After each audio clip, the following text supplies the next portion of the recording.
Step ముందరకేసి they have to at least give a small try to learn. అంటే first అమ్మో భగవద్గీత నేను ఇక్కడ నేర్చుకుంటాను.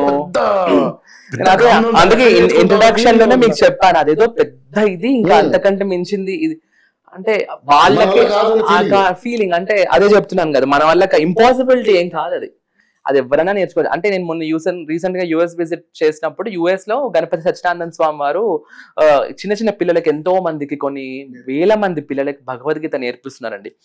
యుఎస్ సిటిజన్స్ అయి ఉండి యుఎస్ లో పుట్టి చిన్న చిన్న పిల్లలందరికీ భగవద్గీత వచ్చు. మన ఇండియన్స్ కి చాలా మందికి లేదు ఆ కాన్షియస్నెస్. బాధ అవుతుంది. అంటే ఎంత చిన్న చిన్న పిల్లలండి, మళ్ళీ వాళ్ళ స్లాంగ్ వచ్చేసి ఫారెన్ స్లాంగ్.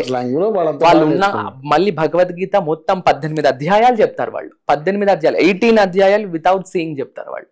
అంటే ఇట్స్ ఆల్ దేర్ ప్రాక్టీస్. అంటే వాళ్ళు ఎలా మెమరైజ్ చేస్తున్నారు, ఎలా రిసైట్ చేస్తున్నారు. అందరు గోల్డ్ మెడల్స్. మళ్ళీ పిల్లలు, చిన్న చిన్న పిల్లలు, ఎంత బాగా అనిపించిందో.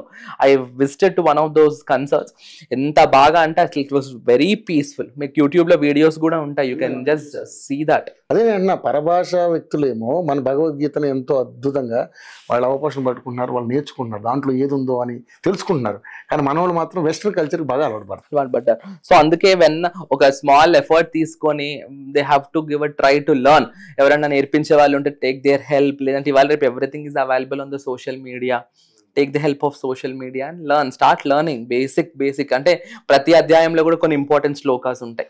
18 చాప్టర్స్ లో కూడా ఇనీషియల్ స్టేజ్ లో మనం నేర్చుకోవాల్సినవి, మన నిత్య జీవితంలో మనకు పనికొంచేటివి, అట్లాంటివి బేసిక్ శ్లోకాస్ ఉంటాయి. అవి ఫస్ట్ నేర్చుకోవడం స్టార్ట్ చేస్తే నోరు ఆటోమేటిక్ గా అలవాటే తిరుగుతుంది. నాకు నోరు తిరగదు అని అంటే నువ్వు అసలు అలాంటివి చెప్పడం మానేసావు కాబట్టి నోరు అలా ముద్దుపడుతుంది.